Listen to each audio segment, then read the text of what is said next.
The Jell program, coming to you from Matherfield, California, presented by Jell and Jell Pudding, starring Jack Benny, with Mary Livingston, Phil Harris, Dennis Day, Rochester, and yours truly, Don Wilson. The orchestra opens the program with Army Air Corps.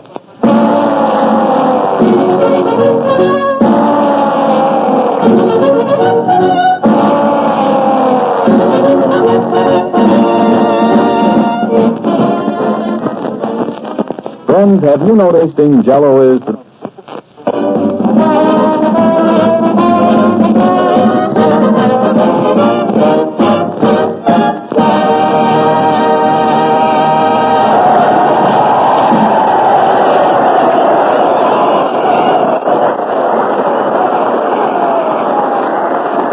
That was Army Air Corps, played by the orchestra. And now, ladies and gentlemen, our broadcast today originates from Matherfield, near Sacramento. Matherfield, where Uncle Sam's Eagles of the Sky are trained. Yes, sir. Those young men whose flying ability and courage make them unquestioned monarchs as they soar through the clouds. You said it. So, without further ado, we bring you a man who gets dizzy when he looks over the edge of a teacup, Jack Benny. Thank you, fellas, thank you. Hello again, this is Jack Benny talking, and Don, that was a fine build-up. Imagine saying I get dizzy when I look over the edge of a teacup. Why, I read fortunes in a gypsy tea room. I'm no softy. Well, Jack, all I meant was... I don't care what you meant. And for your information, Don, when I was a youngster in Waukegan, Illinois, I was the first person there to fly. To fly? Why, I never knew that. Well, it's a fact. When I was about 7 years old, my father gave me a great big kite. I tied the string around my waist like a darn fool. A tornado came along, and I landed in St. Joe, Missouri. St. Joe. They love you there. Now, cut out that ad-libbing. You orchestra boys are here just to blow your brains out. And about one more toot should do it.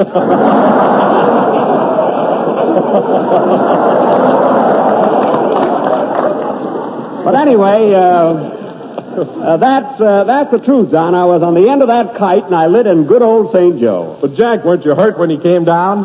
No, Don. You see, my ears stuck out in those days, and I glided right into a three-point landing. 2 elbows and my cigar. Oh, really, I wasn't hurt at all. A cigar? My goodness, Jack. Did you smoke a cigar when you were 7 years old? I had it in my mouth, Don, but I didn't light it until I was 21. I had terrific willpower. Well, if it isn't our own little bundle for broadcasting. Hello, Mary. Hello, Jack. Hi, you fellas. Contact.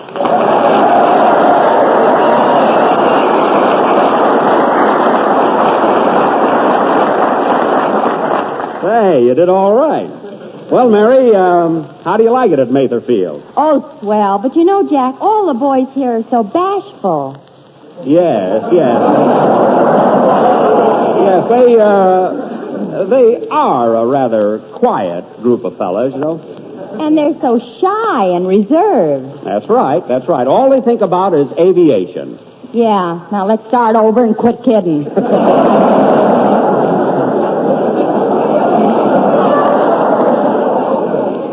Now you're talking. Say, Mary, I noticed you're wearing a pair of wings on your lapel. Where'd you get them? Oh, the cutest aviator gave them to me. What a doll. Gave them to you? Mary, these boys aren't supposed to give away their wings. Well, he didn't give them to me exactly. When he backed away, they stuck to my coat.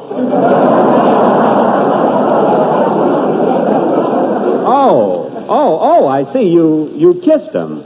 And you just met the fella? Well, he reminded me that it was Mother's Day, so what could I do? Well, that was sweet of you, Mary.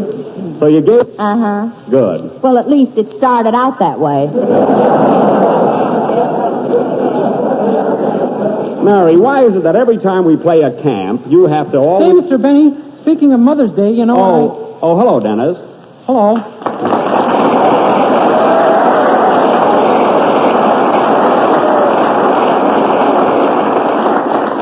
Well. Hey, Mr. Benny, speaking of Mother's Day, you know... Take a bow, kid. I took it already. Oh. Hey, Mr. Benny, speaking of Mother's Day... How,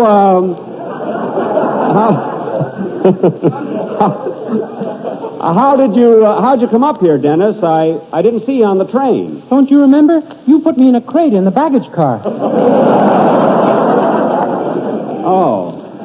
Oh, that's right. You promised to bring me water once in a while, but you didn't.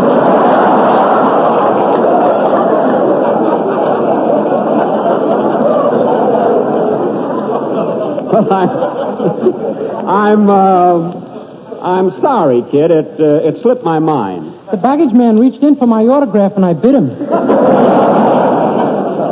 Well, that's my fault for putting Rover on the box, you know. I should have known better. Say, Mr. Benny, speaking of Mother's Day, you know what I sent my mother? No, what'd you send her, Dennis? A picture of me at the age of 45. What?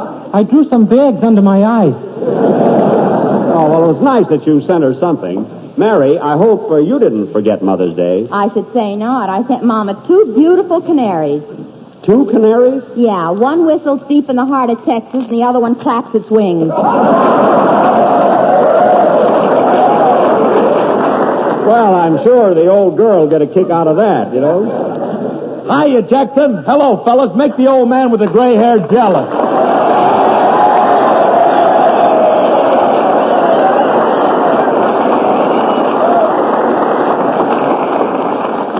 What a reception. They love you here, Phil, don't they? You're telling me. Say, Jackson, ain't this a coincidence? Here it is, Mother's Day, and we're at Mother Field.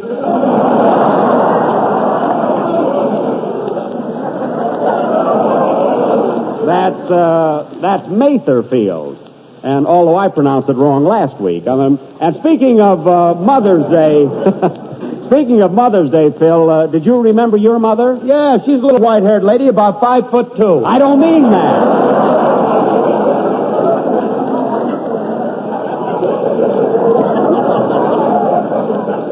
I don't mean that at all. I mean, what did you send her? Oh, well, I'll tell you, Jackson. I cut off one of my curls, put it in a small box, and mailed it to her. Cut off one of your curls? Well, that's the corniest thing I ever heard of. I'd like to see you do it. I can do it, don't worry. Well, personally, Phil, I think that sending your mother a lock of your hair was a very sentimental gesture. I bet you got a big kick out of it. Well, I don't know. I got a wire from her this morning that said, "Received fried noodles. Where's the chop suey?" Well, I'll be doggone. At least you meant well. Hey, Dennis. Yes, please? Dennis, I think it's about time for your song, so go ahead and entertain the boys. Okay. I'm so sick of dog biscuits I could scream. Forget about that crate. Now go ahead with your song. Go ahead.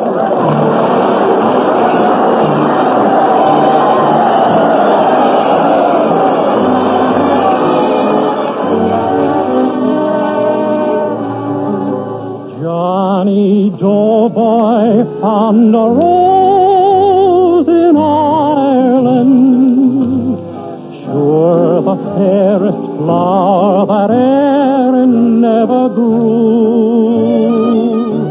Oh, the blarney in her talk took him back to old New York, where his mother spoke the sweetest blarney too. Johnny Doughboy found a rose in Ireland, and she stole his heart with smiling eyes of blue. He said, "Darling, 'tis my duty to make an American beauty of a sweet Irish rose like you." Girls are girls in Londonderry, in Kilkenny, Cork or Kerry, from the Shannon to Duncannon, they're all sweet as can be. But there's one who'll soon be knowing that my heart is overflowing. 'Tis an Irish girl I love, and she's just like you. Johnny Doughboy found a rose in She stole his heart with smile and eyes of blue. He said, darling, 'tis my duty to make an American beauty of a sweet Irish rose like you.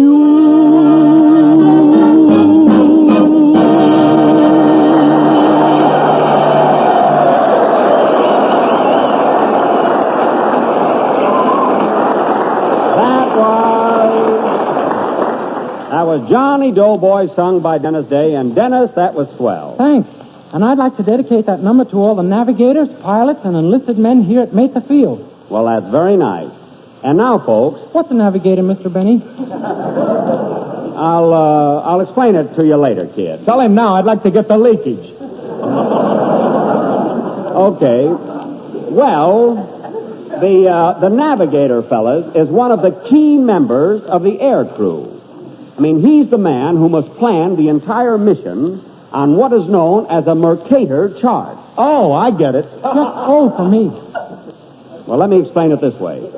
When the plane takes off, the pilot proceeds to an initial point, and the navigator instructs him what compass course to fly from this point. The navigator must next determine the ground speed, and in order to do this, he solves what is known as a triangle. You know what a triangle is, don't you? Sure, a man, a woman, and a guy under a sofa.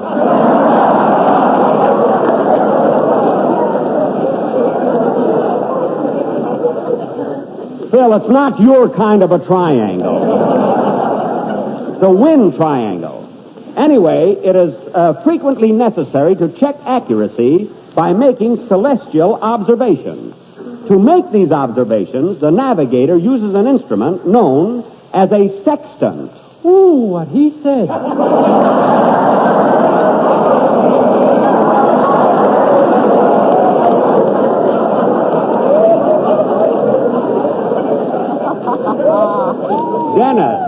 Dennis, pay attention. Thus, no use, I'll have to talk to that kid. Thus, by noting his compass and using the sextant, the navigator can determine his precise position. Now, are there any questions? Yeah, how can you use such big words without your teeth flying out? I've got a bridge like the Golden Gate and keep still. And now, folks, as I was about to announce... Mary Livingston will read one of her famous poems. Now, wait a minute, Mary. I don't care if you did write a poem. You're not going to read it tonight. You let me read my poem, or I'll tell all these fellows that when you were in the Navy... Never mind. You went up to the crow's nest looking for eggs.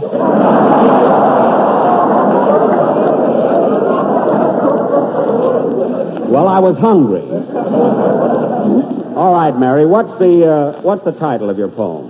She was only a pilot's sweetheart, but she sure had a lot of control. Good. Proceed. Here we are at Mesa Field, near the town of Sacramento, in the good old USA, where FDR is presidento. Well, we know where we are, anyway. Now, get to going. I met a boy here yesterday and got acquainted right away. You always do. He was so handsome and so cute in his new zoot suit with a parachute.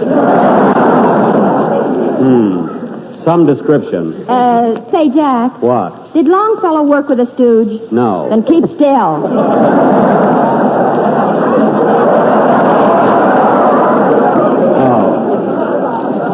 Oh, pardon me. Go ahead. He showed me his plane with motors twin and said to me, let's go for a spin. But we'd had no introduction, so I stayed right there for ground instruction. Good. How many more verses, Mary? One more, and it's all about bombardiers. Okay. I'd like to be a bombardier and drop a bomb on Hitler's ear. Well. And when he turned to see what got him, I'd drop another on his... Very good, Mary.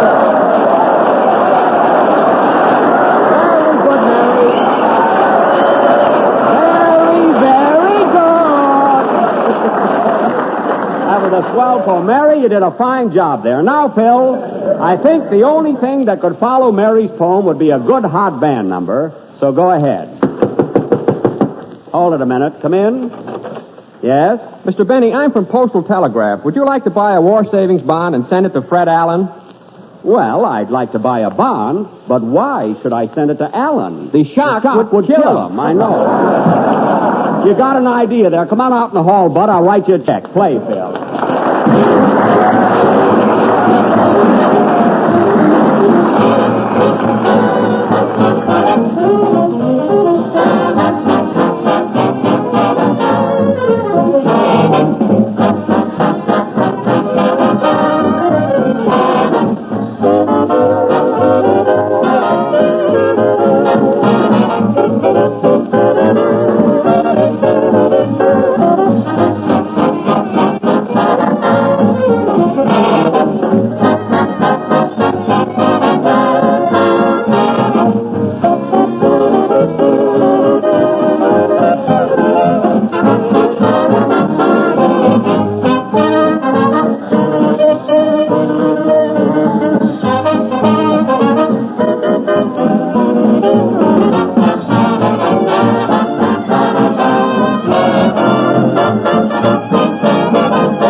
Can't give you anything but love, baby, from that new colored caravan in New York.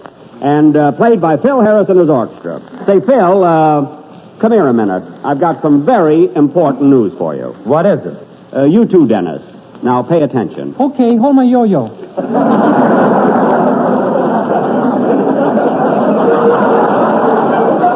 Put that down. Now, fellas, now listen carefully. Incidentally, Mary and Don already know about this. But it so happens, fellas, that the end of this season will be our last year with Jell-O. What? You mean we're going to get fired? I knew it couldn't last. We've been getting away with murder. Now, wait a minute. Here's what happened. Our sponsor, Mr. Mortimer, got in town from New York last Wednesday, called me up and said he wanted to see me about a very important matter. Were you worried, Mr. Benny? About losing my job? Of course not. Not much you weren't worried. Well, I wasn't. Then why were you in Rochester rehearsing Uncle Tom's Cabin all week? That's only for the summer.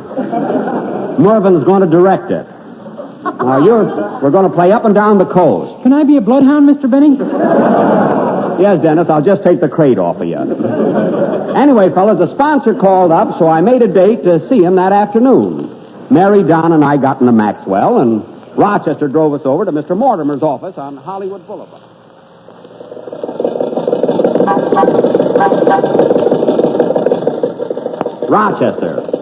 Rochester, will you please watch what you're doing? What's the matter, boss? Take it easy. We're not supposed to drive over 40 miles an hour anymore. Anymore?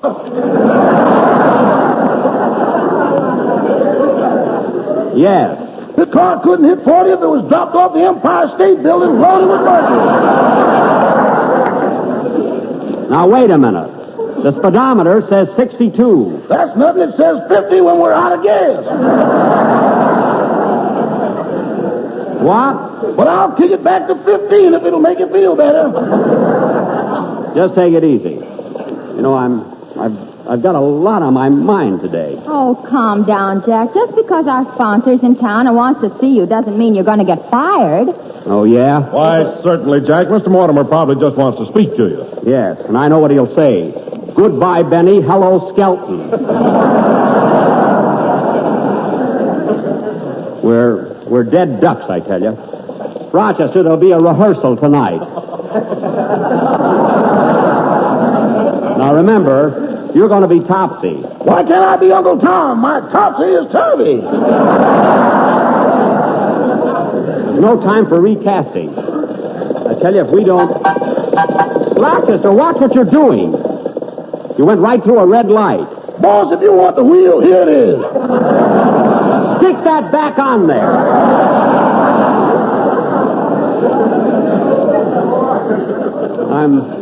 I'm nervous enough. Imagine, Mary, I've been with Jello 8 years, and Mr. Mortimer wants to cast me aside like an old shoe. Old shoe is right. Look at that pair you've got on. Never mind. And sewing those patches on your coat. Who do you think you're fooling?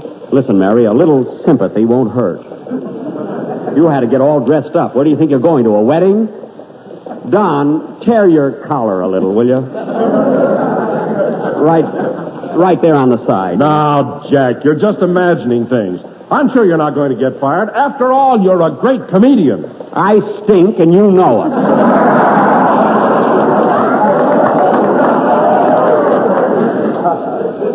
The heck with that soft stuff. I'm serious, Jack. You're very important. Jello needs you. I'd feel a lot better if I was sliced bananas. Oh, well.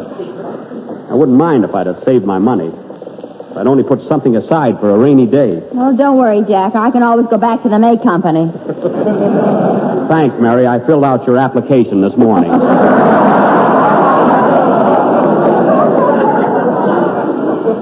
Oh, I don't know what's going to happen. I'd never leave you, boss. I'd work for you for nothing. That's mighty sweet of you, Rochester. I'm working for next to nothing now.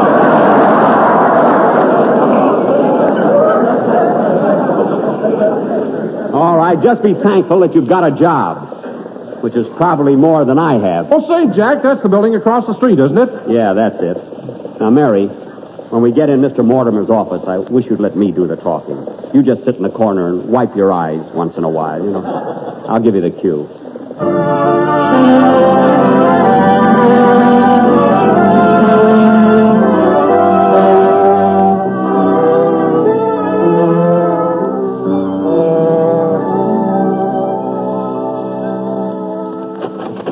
Oh, hello, Mr. Benny. Mr. Mortimer is expecting you. Good morning, Miss Stewart. Don, you wait out here for us. Come on, let's go in, Mary. Good luck, Jack. Thanks. Well, hello, Jack. Mary, glad to see you. Hello, Mr. Mortimer. Hello, Mr. Mortimer. Excuse me, I caught a cold. Down here in my chest. Just killing me. Oh, that's too bad. Now, Jack, here's what I wanted to see you about. You don't have to beat around the bush, Mr. Mortimer. I'm not a child. I can take it, you know. Now, Jack. But you can't do this to me, Mr. Mortimer.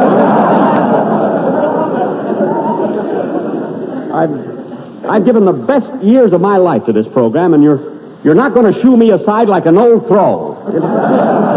It's not fair. But, Jack, I can't understand what you're so upset about. I've got good news for you. Well, spill it. He's halfway out the window now. Just getting a little breath of air, that's all. What's the good news, Mr. Mortimer? Here's the situation, Jack. You've been with Jell for 8 years, and naturally, we're very pleased with what you've done. Uh-huh. So, next season, General Foods wants you to broadcast for another one of our products. You mean I'm not leaving your company? You mean we're going to be together next year? You mean he sewed that patch on his sleeve for nothing? Mary. Well, Mr. Mortimer, that is good news. Eh, Mary? Shall I cry now? It's not necessary. Your cold is gone, too. Mary, please. Well, thanks. Thanks very much, Mr. Mortimer. To tell the truth, I kind of expected this. And believe me, Mr. Mortimer, I'll work just as hard as ever. We know that, Jack. Now, please give me that revolver. You won't need it.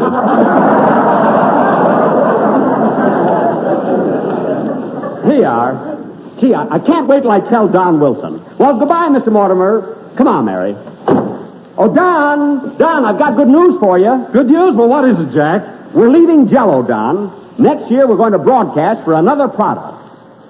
What? We're leaving Jell-O? That's right, Don. But they're going to keep selling it, you know. Don't worry. But, Jack, Do you mean to tell me that next season I can't talk about tempting and delicious Jell-O, America's favorite gelatin dessert? Well, I'm afraid not, Don. You mean I won't be able to tell people to get out of their neighborhood grocer and get Jell-O with a new locked-in flavor? No, Don. I won't do it, I tell you, I won't. But, Don, don't cry. Look, you can still tell people to go down to their neighborhood grocer and buy this new product. Well, as long as they're at their grocers, can't they buy a little package of Jell-O, too?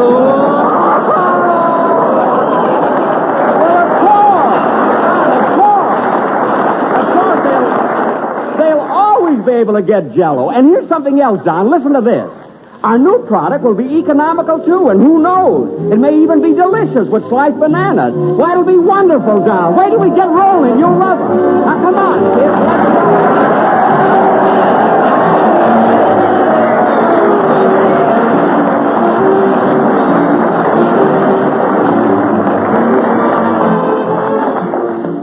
kid. Here's a good idea, friends, for your next Jell-O dessert.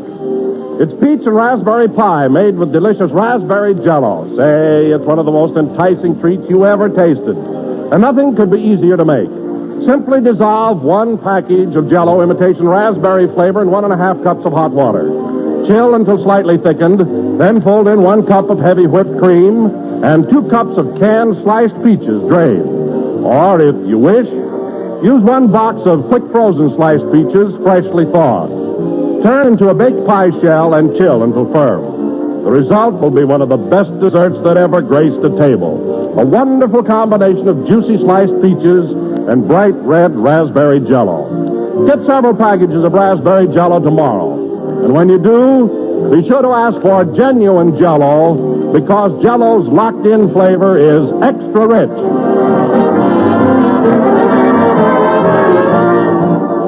This is the last number of the 32nd program in the current Jell-O series. And next Sunday we will broadcast from the Army Air Force Replacement Center near Santa Ana, California. And, folks, it sure was great being here today at Mather Field. And I'd like to thank Colonel Leland R. Hewitt and his staff for all their courtesies. And incidentally, I wish all of the young men listening in could see this marvelous Air Navigation Training Center. Believe me, boys, a navigator ain't no small potato. Good luck, fellas, and good night, folks.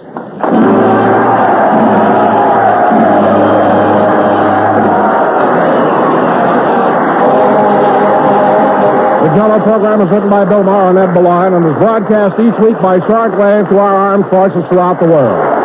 The presentation of this program from Mather Field has been to the entertainment of the personnel stationed here and does not necessarily constitute an endorsement of our product by the Army or its personnel. For a swell treat, there's nothing better than Jell-O puddings, those rich, creamy puddings that are made by the makers of Jell-O. Try Jell-O chocolate pudding. It's smooth, mellow, gloriously good, with a wonderful, rich chocolate flavor developed especially for Jell-O puddings by the famous Walter Baker chocolate people. Tomorrow, when you order Jell-O, ask for Jell-O puddings in all 3 flavors, chocolate, vanilla, and butterscotch. Jell-O puddings are just like Grandma's, only more so. This program came to you from Mather Field. This is the National Broadcasting Company. KFI Los Angeles.